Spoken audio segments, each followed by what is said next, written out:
I heard you in one setting, Rabbi Harry.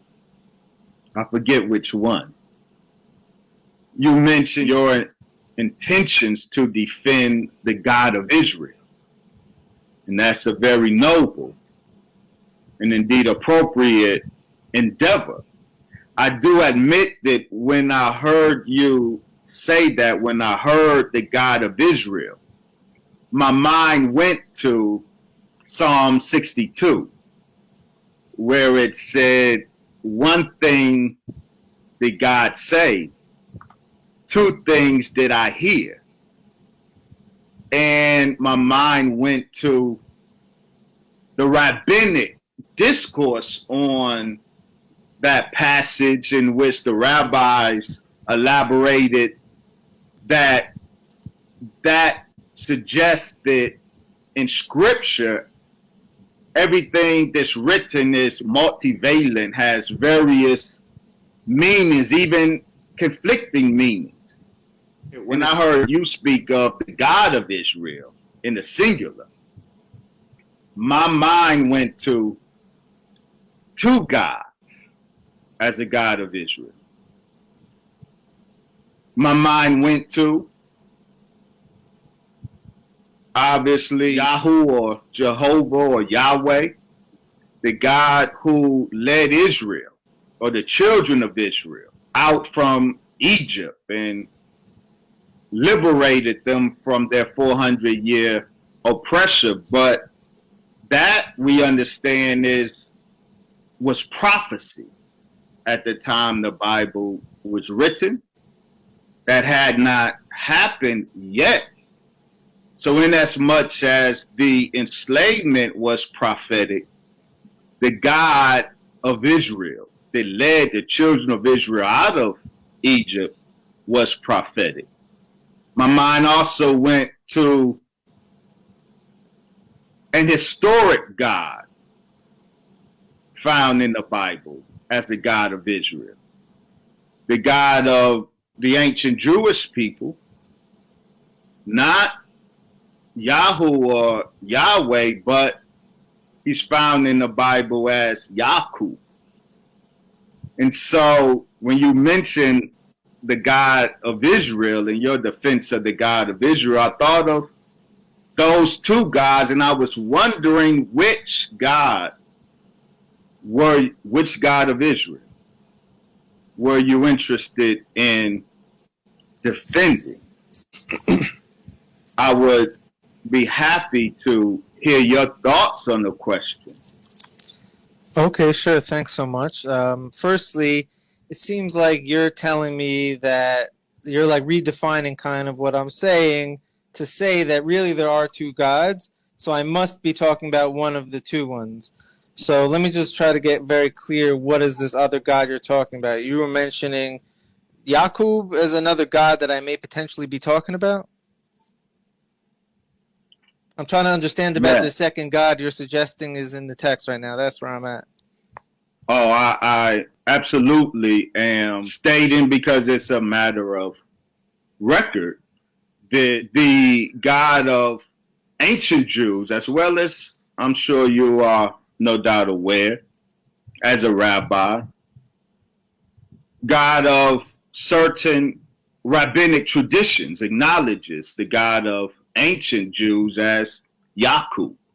Now, of course, we know that the early proto-Jews, if you will, you and I both know Israel and Jews are ethnically different. They're different groups. We know that the proto-Judeans, the people who would go on to establish Judea and go on to establish Jew, that when they emerged probably from the north of the Levant, when we first encountered them and when they first encountered the people of Canaan or Israel, they came in worshiping a God, and that God wasn't Yahoo, Yahweh. That God was not even Elohim. That God was Yakub El, as well as Abir Yakub.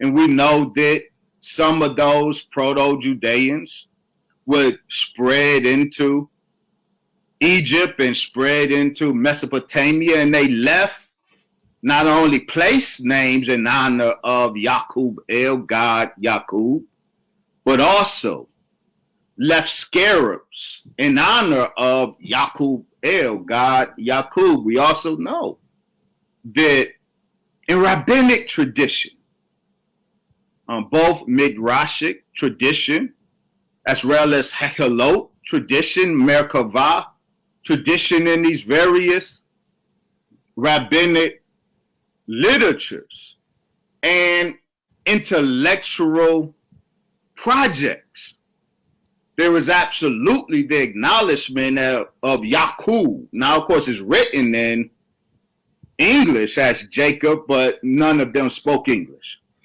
In modern Hebrew, it is Yaakov, but they didn't speak modern Israeli Hebrew as well. The biblical name, the Semitic name, the proper pronunciation is Yaqub. And so it is a fact that Yaqub was not just a patriarch in terms of rabbinic tradition, but literally identified as the God of Israel.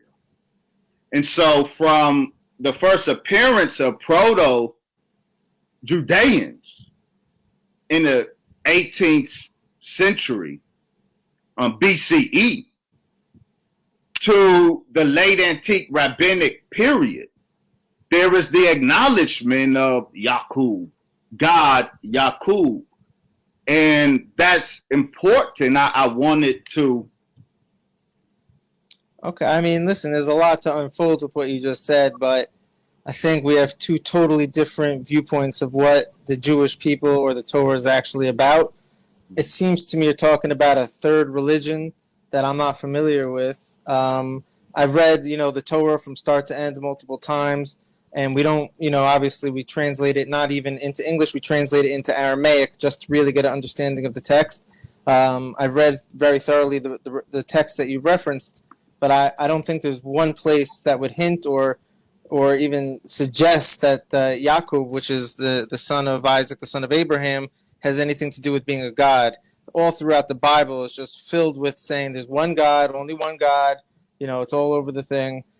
So I'm just like, I've never heard this in my life, that there is Jewish text of my own religion that would suggest that Yaakov is a god. Maybe you're speaking about outside of the text of the Bible, but that would be something I'm not familiar with. I've never heard before.